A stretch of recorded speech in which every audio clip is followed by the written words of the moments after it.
Hello friends, today we are going to learn details about polynomial expression. So it's a very important mathematics chapter dealing with class 9 and class 10, both for ICSE and CBSE. So it is a long chapter basically. So I am going to split the whole part into two videos. In first video we are going to see details about polynomial, that is types of polynomials, rules of polynomial, etc. And in the second part of the video we are going to solve different numerical problems and remainder theorem and etc. So let's move on to the marker and board without wasting any time. Okay, let's move on. Polynomial expression. So first characteristics to being a polynomial expression, that it should be a algebraic expression. It should be a algebraic expression. Algebraic expression means what? Algebraic expression means it should contain variables and constants. Now you people already aware of variables and constants. Basically variables means in place of that particular element you can put any values. Basically for mathematical point of view, x, y or z or p, q, these are the various variables we frequently used. And constants, we know that any whole number can be taken as a constant. So in this particular polynomial we are only considering a algebraic expression which contains variables and constants. Okay, constant can be 5, it can be, as well as it can be 500, or it can be 3003, anything, etc, etc, etc, etc. Okay, now second characteristic, that one is the power or exponents. Power or exponents of variables. Mind it, only for I am talking about only for variables, the power or exponents. I should underline this part, only for variables I am talking about here. Okay, not for the constant. Must be a whole number. That's a very interesting thing, because if the power or exponent of that particular variable, any variable, it can be x, y, z, p, q. So if you put any power onto that particular variable, then it must be a whole number. It cannot be a rational number. It cannot be a negative integer. I am repeating, it cannot be a rational number. It cannot be a negative integer. It must be only a positive whole number. Okay, so if I put some examples over here, it will be more clear for you people. Like, as for example, like any example I can rest over here, like this one. So if you just simplify that particular expression, you people are very well aware of the simplification process. So it can be written like this manner. And you can see on this particular variable x, the exponent is, that is -1. And I mentioned that only whole number as an exponent can be allowed. Otherwise, if it is a rational number or it is a negative integer, it cannot be allowed to be a polynomial expression. So it is not a polynomial.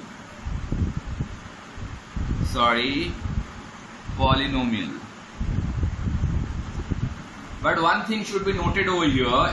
If I put an example like this manner, suppose x plus root over 5, it is a polynomial expression, because it should be clear from the basic.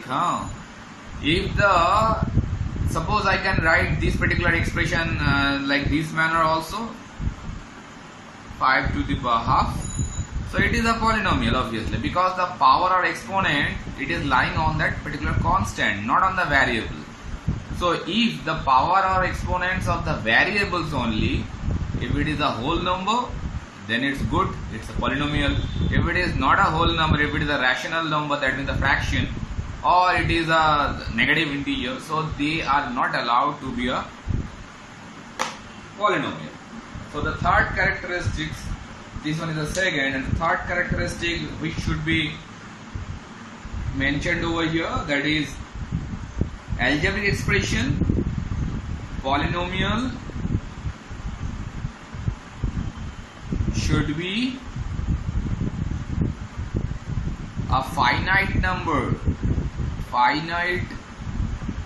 of terms, finite number of terms. That means, suppose what is basically term over here? Suppose for this particular polynomial, this one is a term, this one is also a term. That means each and every particular element, like this variable, this constant, each and every one, they are called as a term. So it can be a very long polynomial expression, but what are the number of terms? That should be a fixed one, that should be a finite one. It cannot be an infinite long series. Okay, so this one is the third characteristics. And suppose if I put another characteristic like this one, that it can be means polynomial can be, it can be a single term polynomial also. Single term polynomial means, we can put an example over here, like suppose 5x cube or 7x or 5, anything you can write over here.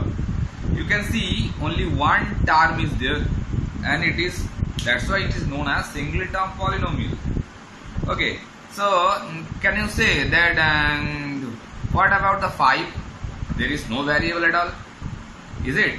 No, there is a variable. Can you write this 5 like this manner, 5x to the power 0, or suppose 5y to the power 0, any variable to the power 0, that means 1. So obviously for this particular one term polynomial, there is a variable whose exponents or whose power is actually 0. Okay, so this one term polynomial or single term polynomial is also named as monomial.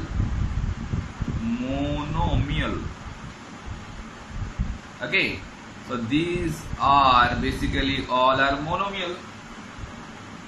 Okay, so one thing should be recapitulate over here, that suppose for I already told you that each and every element is known as term, and for every term, suppose this 7x term, this 7 is known as coefficient and the x1 is x known as variable. You people are already aware of these things, so these are they should be clear from the beginning, that which one is term, which one is variable, which one is a coefficient. And monomial means the single term polynomial, that should be known also expressed by monomial. Now similarly, if it is a two term polynomial, suppose two terms polynomial, so if it is a two term polynomial, that is also known as the other name, or the better name rather say, it is known as binomial. And binomial is a very important part of a mathematics. If you go on a higher study, like after crossing 10th standard, you people will going to deal with this binomial theorem. So binomial means, for your standard, it is just a polynomial which is having two terms. So obviously we should put some examples over here, like any example I can set over here, that 7x cube plus 2. or y plus 7 or 5z square plus 2z. Any example you can rest that every time you should note one thing, that two term, this one is a term, this one is term, first term, second term, first term, second term, first term, second term. So two terms polynomial is also known as binomial, and similarly if it is a three terms polynomial, then it is known as trinomial. Very easy.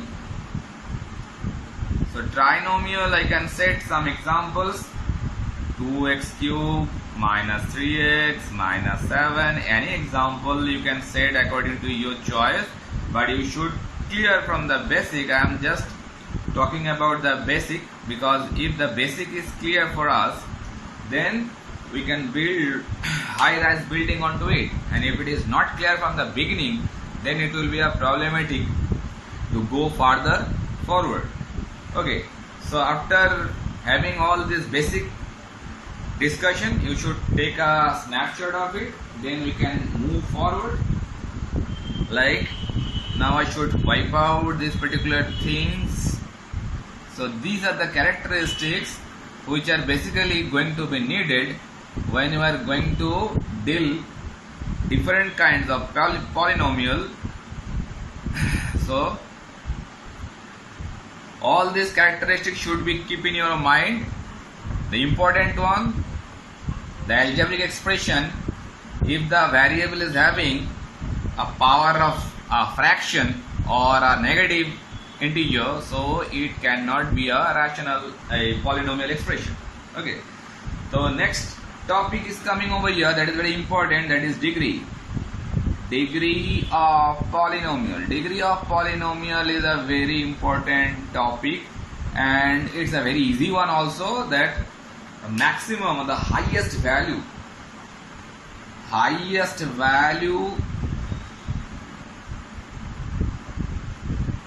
of the variable, I am repeating my words, of the variable only, not for the constant. Highest value of the variable, or highest, sorry, I missed one thing, highest exponent value, sorry, highest exponent, or you can say power, highest exponent value of the variable is the degree of that particular polynomial.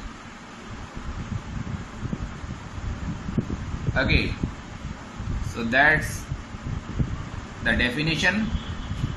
Highest exponent value of the variable is the degree of polynomial. So it is very easy to understand. Suppose I put an example over here, 7, any example I can set from my mind, that suppose this is a polynomial. Now what will be the degree of it? Obviously the highest power, so y is the variable over here, and the power of the exponent, or rather say the maximum power on that particular variable, that is 5. So 5 is the degree. So that is the value of degree. Degree, that is 5. It's very easy, nothing to worry. Then moving forward, suppose if I go with a zero polynomial. Zero polynomial means what? Zero polynomial means, suppose we are asking for a constant number. Suppose a constant we are given, suppose 7. Any constant you can take. Suppose 7 is a constant number. Okay, so I can write this 7 like this manner also, 7z to the power 0. If I assume that z is the variable acting over here, so z to the power 0 is nothing but 1. So 7 can be written like this way also, isn't it? So over this particular expression, what will be the degree? The degree obviously will be 0, because the variable and the maximum or a highest exponent value for the variable part, that is 0. So degree will be 0.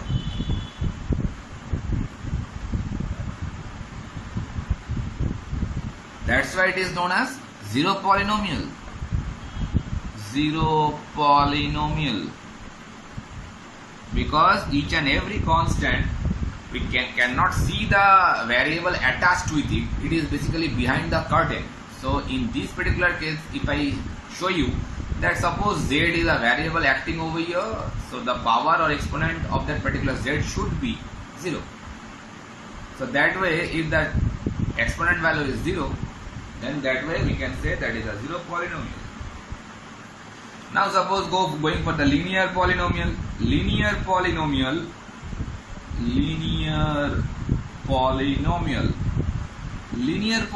is nothing but a polynomial which is having degree 1. If the degree value is 1, then it is known as linear polynomial. Linear means 1. So it can be expressed by some examples. Obviously, suppose this one is a very easy example, or it can be like 9x only. Don't think that obvious every time I am writing x as a variable. Not really. You can choose any variable. Suppose it's a kind of this kind of expression, root 3 of z plus 5. These three examples, they all are linear polynomial. You can see, because the degree of variable, or rather say maximum degree, or the highest value of the exponent or power for the variable part, every time you can see that is 1. So that's why it is a linear polynomial. And one thing should be noted over here, that for linear polynomial, maximum number of terms, repeating, maximum number of terms, that must be less than equal to 2. I am writing over here maximum number of terms that must be less than equal to 2. You can see, if you put any another term over here, so it can be a constant. Otherwise, if it is a variable, then it should be x to the power 0. So x to the power 0 is nothing but 1. So that way, more than 2 terms can be a linear polynomial. Okay. Similarly, if we go for the quadratic polynomial,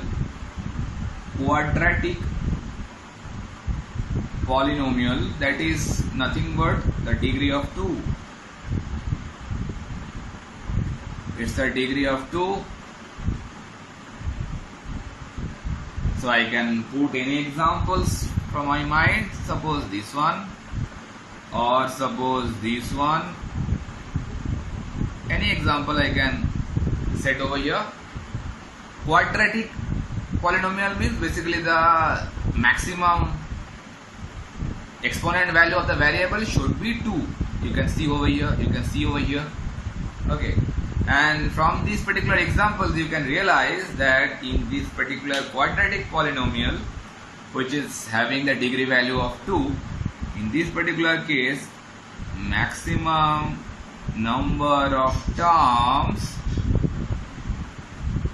that less than equals to 3.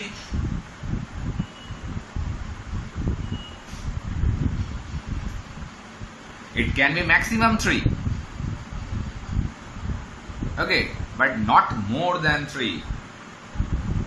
Got it? Then similarly, if we go for a cubic polynomial,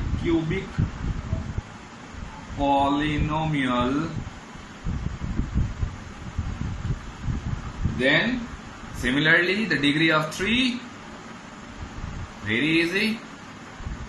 I can put some examples.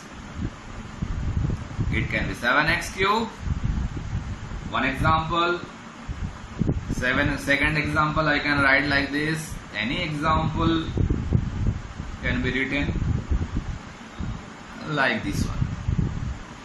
You can see this one is also a cubic polynomial because the exponent value is 3, and this one is also a cubic polynomial because the maximum exponent value, that is 3. Rest of them are less than 3. So in this particular case, cubic polynomial, maximum number of terms, in this case we can write less than equals to 4, isn't it? So it should not be more than 4, but it can be less than 4. It can be 1, it can be 2, anything, but not more than 4. Okay, then the next topic should come over here. I think degree of polynomial is clear to you now. The next topic comes over here, that is zeros. That is very, very important topic. Zeros of a polynomial. Zeros of a polynomial means any polynomial expression is given to you. Now suppose I start with the example. Suppose example will be more easy to realize or clear the things. Suppose the example I am taking like this way, 5x plus 2. Now can you tell me that, can you guess any value in place of this particular variable by which this whole polynomial expression becomes a null value or zero value? I know it's very easy for you people. Suppose I am let me guess that that is a polynomial which is expressed by px. Let this particular polynomial expressed by px. So if I put, instead of x value, if I put -1, so you can see that whole polynomial expression, in place of x you should rest -1. So it will give you nothing but 0, because 7 multiplied with -1 -7, and it will be +5. So +5 +2 +7, it will be cancelled with -7, it will give you 0. So for this -1 value you are getting the null value for this polynomial. So that way I can say that the zeros of a polynomial is nothing that for which value, if we substitute the variable by any particular whole number, and due to that, if that polynomial becomes 0, then that particular value of that particular variable is known as root of that particular polynomial. So in this particular case, for this particular example, I can say x equals to -1. I am putting this value over here. So that is known as root of the polynomial.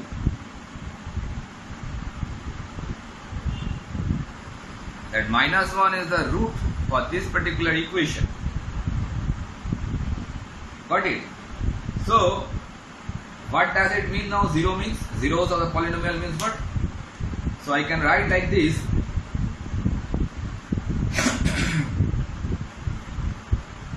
For any value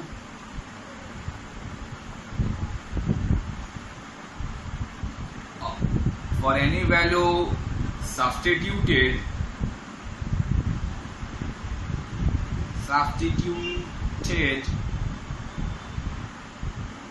for in place of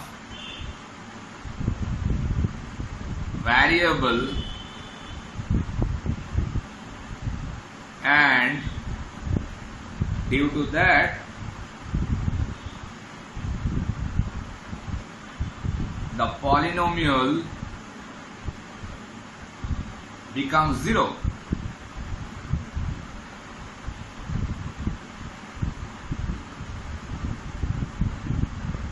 Okay, so that value in this particular case, -1 is the zeros of this polynomial. In this particular example, I can say that -1 is the zero of this particular polynomial expression, because if we put -1 in place of the variable, it becoming 0.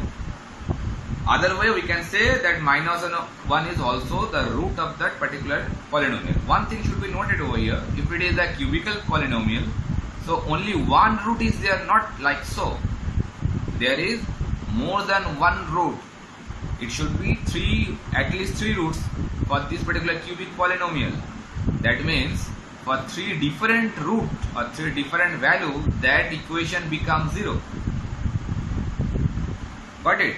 So if it is a quadratic polynomial, then there must be two different root based on which that quadratic polynomial becoming 0.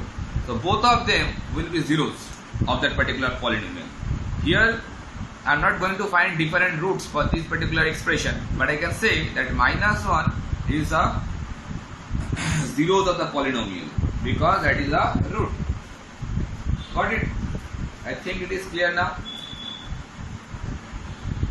Then moving to next one.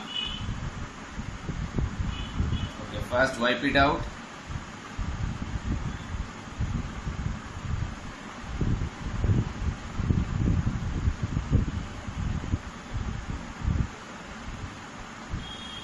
Then the next topic comes over here, that is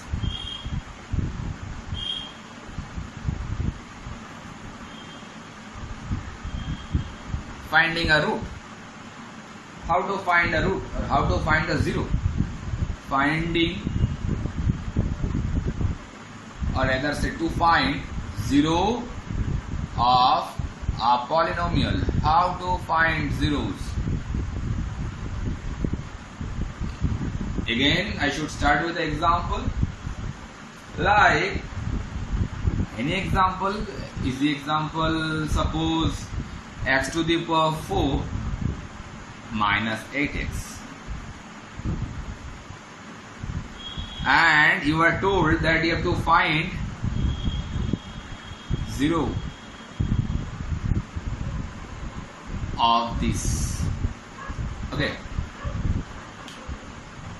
that means you have to put any value in place of x, by which that equation becoming 0. So the very easy process, that what should I do? I should write that particular expression with equals to 0. Now find for which value that equation becoming 0 or that polynomial becoming 0. I continuing like this.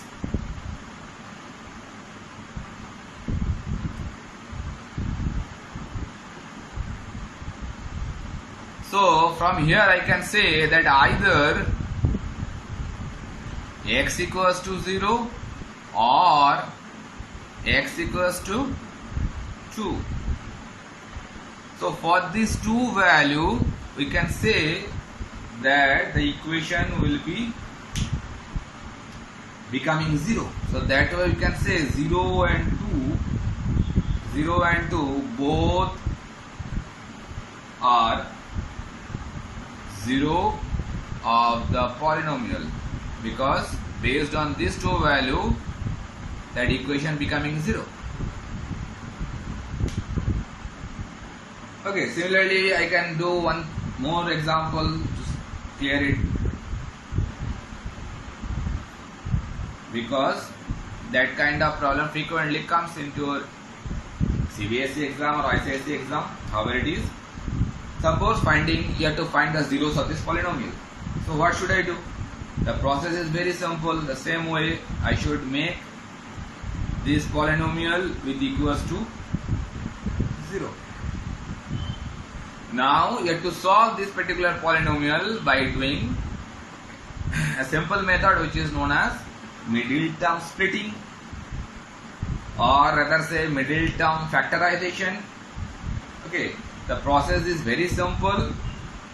That 5 multiplied with 3, if it is giving 15, so you have to convert that 15 by hook or by crook, by which that middle term will come. It's a very easy one. So you can simplify like this way: 3x square plus 5x, 15 is coming, 5 into 3, 15. So 15 can be write like 5x minus 3x minus 5 equals to 0. So that way you are getting if you solve it, so it will giving you x minus 1, 3x plus 5 equals to 0.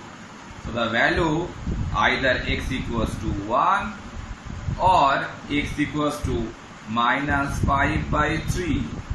Here you can see these both of these root or both of these values will give you a 0 polynomial. So that way we can see they are the zeros of the polynomial. Zeros of the polynomial. Because for both of these values that polynomial is getting 0. Okay.